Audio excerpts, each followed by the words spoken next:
From Deer Park Monastery, it's Meet the Monastics. I'm Brother Minh An. So the practice gave me greatest happiness. And this practice includes, being with others, being with friends during retreat, being with my siblings, spending time with each other. And then I have my practice during this time too. So when I practice, it gives me happiness. And when my practice is deep, my happiness get deeper. So it's all to do with the practice, nothing else. Each week I talk to a different monk or nun about their journey through monastic life and what inspires them now. Today my conversation with Sister Lệ Nghiêm, also known as Sister Respect, who was ordained at the age of 35 in 2005. That was the year our teacher, Zen Master Thich Nhat Hanh, returned to Vietnam for the first time after nearly 40 years of exile. And so Sister Lệ Nghiem's ordination family, the Sunflower family, is the largest family of monastics in the history of Plum Village, with nearly 100 people receiving ordination that year. Sister Lệ Nghiêm has been a trusted support for me in my monastic life, and there's very little I wouldn't feel comfortable talking with her about. She's a great listener and has always made me feel that she's been in my corner and has my back. She's known for her commitment to practice, especially solo retreat, which she usually practices for a couple of weeks each year. Solo retreat, practicing alone for a period of time, is a somewhat rare practice in our tradition, which places a lot of emphasis on togetherness and building community, so I was really looking forward to talking with her about this. I felt I understood her better when I learned that in her blood family, Sister Lệ Nghiêm is the youngest of 6 and the only girl. She grew up in northern Vietnam and moved to Saigon after high school, before moving to Australia in her late 20s, where she worked as an accountant and discovered meditation, like so many of us, while undergoing a difficult time. Here's the interview. In 1999, one of my brothers passed away at his very young age, and it was very difficult for me. And I was very close to him. He's one of my 5 brothers that I feel a lot of affinity, and I feel very close to him. And he passed away, and it was so difficult for me. I thought that I could not continue anything that I'm doing at that time. So one of my friends introduced me to one of Thay's book, and she said that it helps her a lot when she separate from her partner. And then so she offered the book to me, and then we together try to find a meditation practice center somewhere so that we can practice together. And mainly she wanted to help me to with my sorrow about my brother's passing away that time. So and that was how I met Thay's teaching, and very soon after that, and I met the Sangha and started practicing with the Sangha. Do you remember what it was in that book, or was there anything in particular that really stuck with you from that book? So actually it was the first book of Thay that I read was The Miracle of Mindfulness. So at that time I just wanted to be focused, and my friends shared with me that, with the practice of coming back to the body, aware of the feeling, the way of the breath, and aware of the body, it helps a lot, to not to kind of, stay in the head, and then have to be with all, these thoughts or feelings of regret and sorrow, and it was helpful. But then later on, I also felt that it's very helpful for my daily life too, especially when I start my university study. So that was the first book that I read. And that was your first experience with meditation? Yes. Okay. And that had a profound effect? Yes, but actually, I guess that's that was the beginning. But I actually very engaged in the practice, and also like this, when I met with the Sangha for the first time. So was that a retreat? So my friend and I, we went online to do some research, and then we found a Sangha practice in Plum Village tradition in the city that we lived in Brisbane. And then I called, and then they said, "Oh, this coming Sunday, they will have a day of mindfulness." So I registered. I asked them if we could come to join them on that on Sunday. So that they were very happy to have us, and then me and my friends came to participate in that day of mindfulness.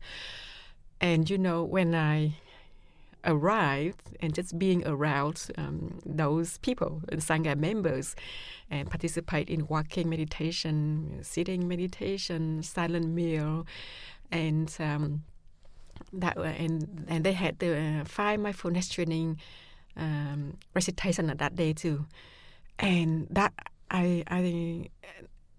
it was kind of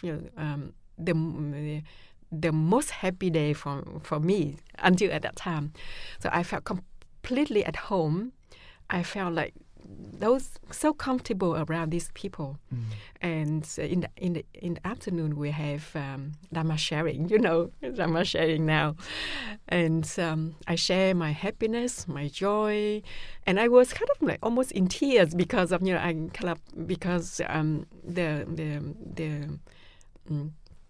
my joy and my happiness, it was so large, and it seems like I just cry out my tears. So that was my very first experience with our practice, practice in the Plum Village tradition.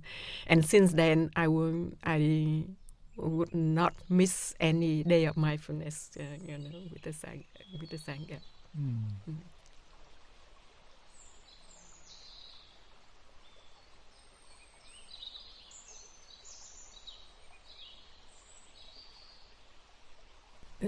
So at the very beginning, yes, it helps me with my brothers passing away. The practice helped me to be in the body, and not just get lost into my thinking, my sorrow, my regrets. I had a lot of regrets, at that time too. And then also practicing with the Sangha and listen to Thay's teaching, Thay's Dhamma talks, and reading Thay's book. And I was able to see, my brother is not just in his manifestation in his body, but I also see my brothers in his children. He has 2 children, and my parents, all of us, the other 4 brothers, and myself. So the practice is really helpful afterwards, that I can continue my brother. I continue him, what he has offered, and I continue, and also what he hasn't got the time to do it yet, and then I would say that I can do it for him. I can continue him. So with the practice, it's really transformed my suffering of my brothers passing away. I can say 100%.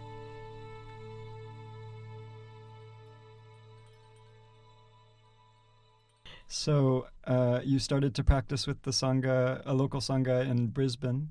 And what was that process like up to deciding that you wanted to become a nun? Okay, so when I practiced with the Sangha, I already felt like, I love this practice. I love this way of living, and I thought that I wanted to. I want to go to Plum Village sometime.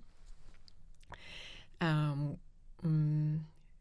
years later, from the day that I joined the Sangha, then delegation from Plum Village. Some brothers from Deer Park at that time too, and Plum Village. They went to Australia to lead retreats. So at that time we haven't got any centers, Plum Village centers in Australia yet. And every 2 years, there were a delegation from Plum Village. Went to Australia to lead retreats for a few weeks. So that was the first time I met with the monastic from Plum Village, and they offer retreats and day of mindfulness in Brisbane, where I lived at that time, and also in Sydney, different state. So I joined the first retreat in Brisbane, the weekend retreat, and also some day of mindfulness and evening mindfulness with this different Sangha, Vietnamese Sangha and English-speaking Sangha. And they also gave a talk at a church. So everything that happened during that time, then I would join them. And then I just want to be around the monastic. So when the delegation went to Sydney, then I and my friends, we drove to Sydney just to continue to be around them and to join a retreat in Sydney. So after that first experience meeting with the monastics and participated in some days of mindfulness and 2 retreats, and I kind of definitely know that this is definitely the path, the way of life, the way of that I wanted to live my life. So I wrote a letter to the monastics and expressed my kind of my aspiration and just my joy and happiness being able to find the path. And that was accepted? No, it's just for them, for the monastic. But then it takes some time. It takes another, some years to. So it was in 2002. That was the 2002 that I first met with the monastics. Mm-hmm. You want me to continue on? Yeah. How I get to Plum Village? Yeah. Okay. So my friends, my friends who found the practice together with me, and she was also very inspired, and she also wanted to become a monastic, but she had 13 years old child, and she said that she has to wait. But then that winter retreat in Plum Village 2002-2003, she went for 3 months. But I stayed home, and after I thought that maybe I have to go to visit my family and just have to organize everything at home before I go to Plum Village. So it took me 2 years, another 2 years to go to Plum Village, and I went to Plum Village in 2004. So those 2 years, you went back to Vietnam? No, in Australia. In Australia, because I was at my second years of my university. Oh, okay. So everyone in the family said that whatever you do, you should complete it and just not just drop it in the middle. So the family was trying to convince me to stay and to complete my degree. It wasn't, it wasn't my intention, but I will become, I will ordain anyway. So it's necessary to complete my degree. But I guess that was the way, my family trying to keep me home. So I did listen to them, and I complete my degree in 2003. And I also need to work a little bit to save, have some saving to make a trip to Plum Village. Mm-hmm. So I got a job in the spring of 2004. I worked only 4 months, so I have enough saving to get to Plum Village. And I arrived in Plum Village in October 2004 during the fall retreat in Plum Village. Yes, and when I came to Plum Village, stay for a couple of weeks, especially during the fall retreat, and I again so sure that this is it. This is my life. This is for my family. So I decided to write a letter of aspiration to Thay and the Sangha, expressing my aspiration to become a monastic. And then I was accepted to be a pre-aspirant, to join the aspirants class. And yes, and I was so sure that this is my path. This is the Sangha. I want to the family that I want to live, the place that I want to live from the rest of my life. And the Sangha was prepared for me to ordain in Vietnam when I went to Vietnam for the first time in spring 2005. So I actually went with Thay and the Sangha to Vietnam in 2005 during Thay's first visit in Vietnam. And I have, everything prepared for my ordination in Vietnam.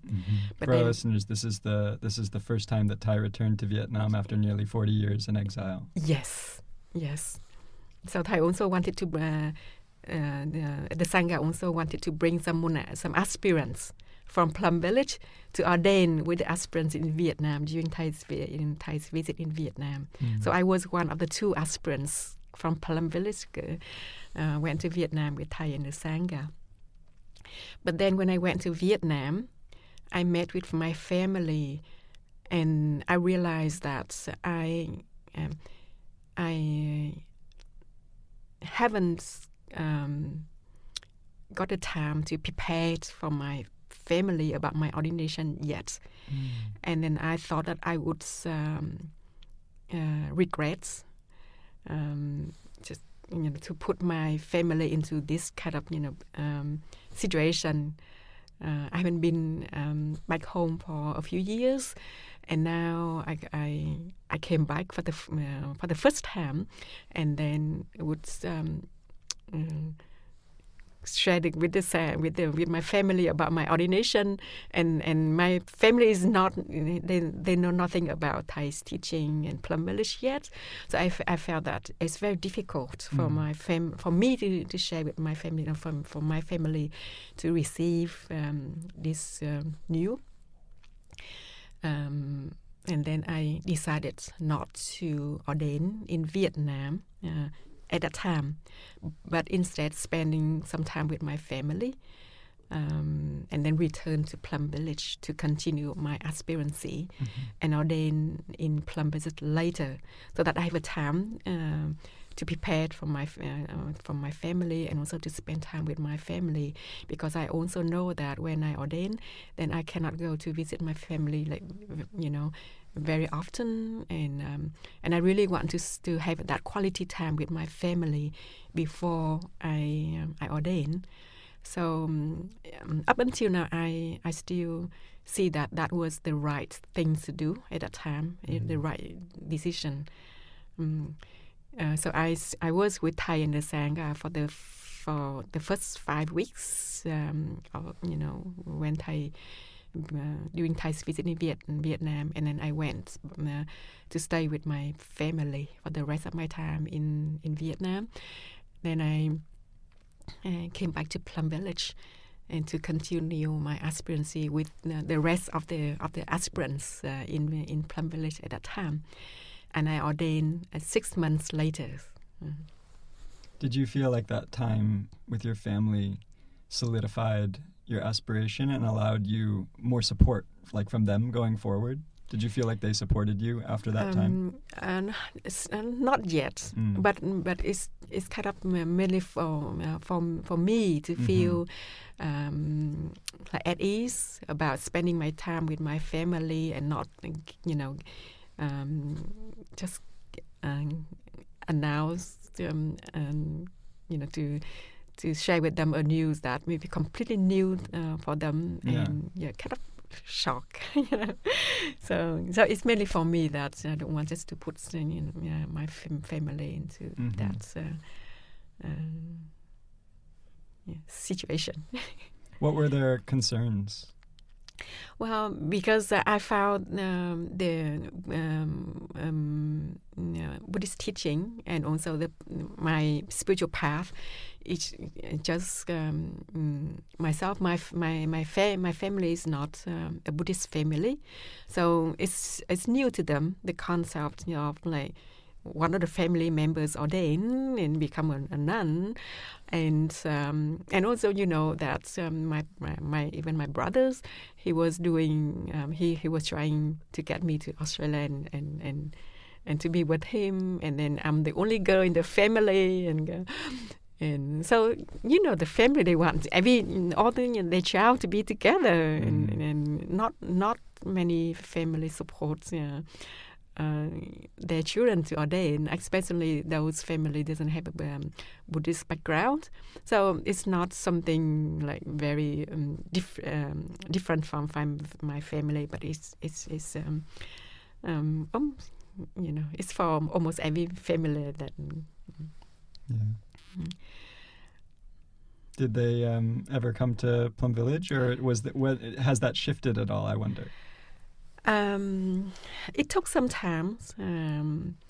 I guess that maybe until my first home visit after I ordained,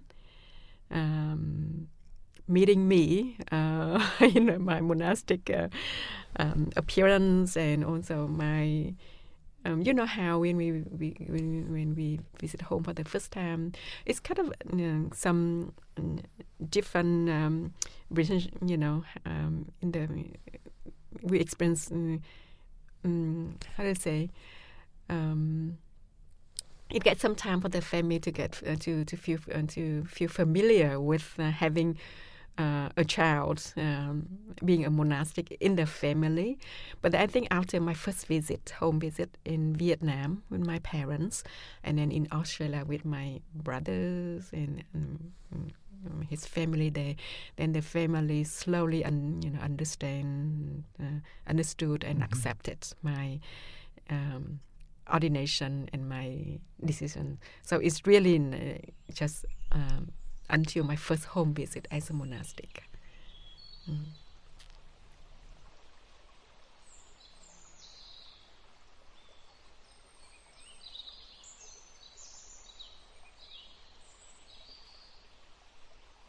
One of the interesting things about your monastic life is that because I think you, as you've shared in Dharma talks, you grew up in this family with elder brothers and spent a lot of time with your grandmother when you were very young. So you got a lot of solace, I guess, from spending time alone. And I wonder if you can share a little bit about that now. And I know now you practice very regularly solo retreat, but not in a very heavy way. I think that many people, when they think of the solo retreat in the meditative sense, it can feel very much like trying to achieve a kind of attainment. But when you share about your experience with solo retreat, I don't get that sense from you. I get the sense that you're just nourished from the practice and from spending time in solitude. So I wonder if you can share a little bit about that and how that's developed over the time that you've been a monastic. Yes, so my childhood was very quiet, and other than spending time with my grandmother, I like to be alone and just to play with myself. So I spend a lot of time playing around in the nature, and just being alone, but not lonely. So I'd like to be just being alone and observing nature and being in silence. And even when I during my growing up, then that was also now I look back, I said that was very fitting for me. Of course, when I was at high school and college, then I also spent time with my friends. But even in the group, then I also enjoy being silent among others. When I went to Australia, it was also like, I enjoy just being. I enjoy being with others. So I don't have a problem with being in the group and being with others, but I can still feel that I have the space within, and I can still feel that I can be silent among others. I came to Plum Village. It's very quiet, a lot of silent practice there, and I enjoy it so much. And already when I was a novice, I already like to do soul retreat because that was the time that I can really being alone and can have a lot of quiet time without any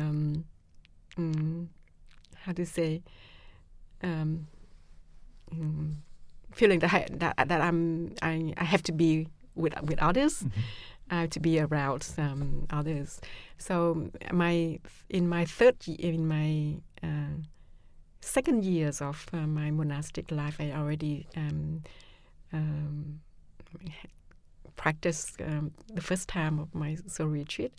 And every time I just, when I do soul retreat, I just enjoy being alone and listen and being enjoy the quiet, the silence and the quietness and being with myself. So it helps me to know myself better, because when I'm alone, then I have a lot of time to listen to myself. Listen to know my body better, to know my feeling, and to know my thoughts. And to get to understand myself better and to take care of whatever comes and whatever is in this body and mind. And I guess that for my soul retreat, that is what that's how I like to have a soul retreat, to have that entire time for myself, to get to understand myself, to know things in this body and this mind, and to have the opportunity to understand and to take care of it. And of course, with times and more experience in soul retreat, then I also have opportunity to understand the teaching more deeply.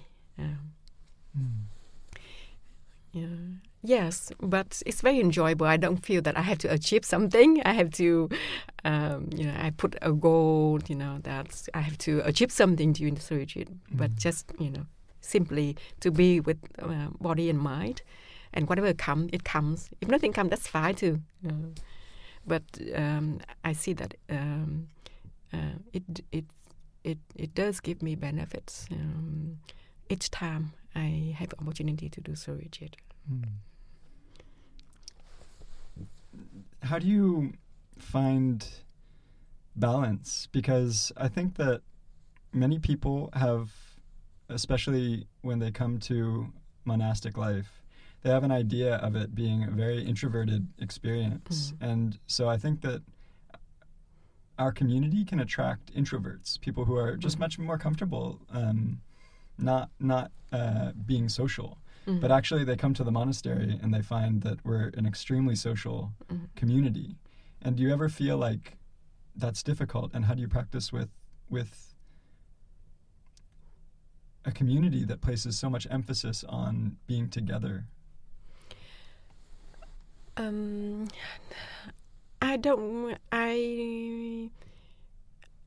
really don't have a problem with that, because I like to be with people, and of course, I like to be alone.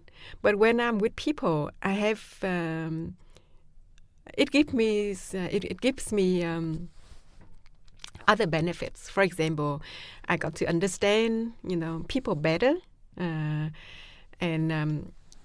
also during retreat, because our monastic aspiration is to share the practice, to share the teaching with others, and to help others on the path. So when I'm with people during retreat or day of mindfulness, that is the opportunity for me to share my practice, to offer the teaching that I received from Thay and the Buddha. So that was very nourishing for me, to be with people, to help people, to share with people. And with my monastic siblings too. Then I also have a lot of joy, and I'm happy to be with my monastic siblings, because I got to understand my brothers and sisters, and because they are my siblings. So it's important for me, and it's nourishing for me to get to know them, and I enjoy being with them, and I can listen to them. I can, through my listening, through my observation, and at the same time, I can still be in my space. I don't have to. It's not necessary to be carried away. So I can still have that space for myself, and at the same time, really enjoy and be nourished by being with my siblings, and. So it's that balance just there naturally. It's so beautiful the way that you integrate that. You have this very committed practice with spending time alone, and then you come together and you still have that sense of practice even when you're amongst others. So it's that sense of, the better way to live alone. That's very beautiful, and I admire that so much. I want to ask you about how in the Plum Village community at large, we have many more nuns than monks, but somehow at Deer Park, we've ordained many more monks than nuns. And I just wonder, what advice do you have for especially young women who are interested in coming to the monastery and perhaps becoming a nun? Last year, the winter retreat last year, we have a good group of young women stay for 3 months. So I also spent some time with them, and they asked questions, kind of also interested about monastic life. So they asked questions, and I share with them that when I chose this path, I decided to become a nun. And it was because of the practice.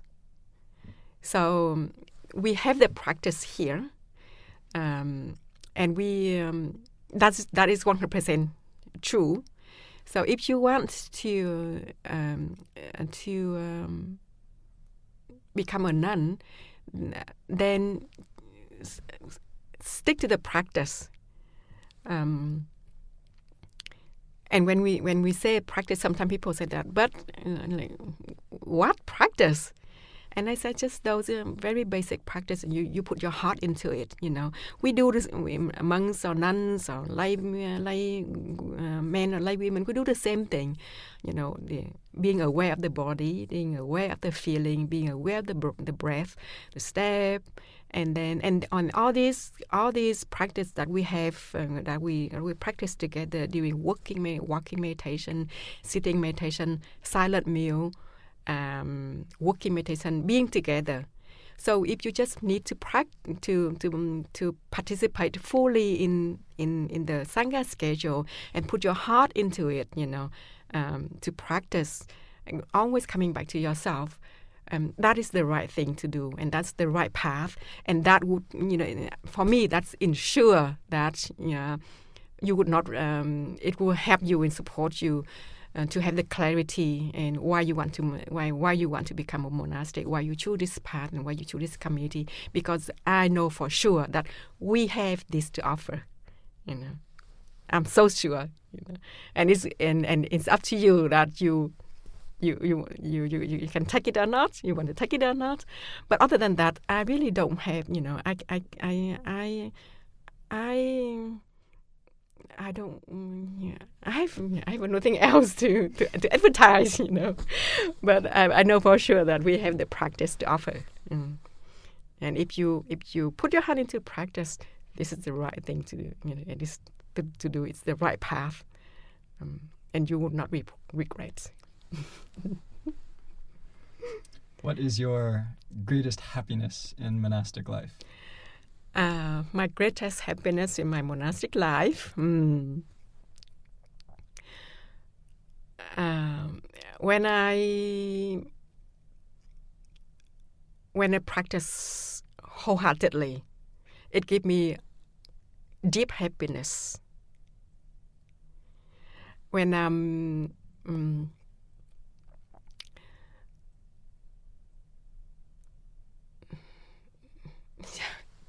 again, I just have only one word that it just come out very naturally, that it come out very often, that is the practice. So the practice gives me greatest happiness. And this practice includes being with others, being with friends, doing retreat, being with my siblings, and spending time with each other. And then I have my practice during this time too. So when I practice, it gives me happiness. And when my practice is deep, my happiness get deeper. So it's all to do with the practice, nothing else.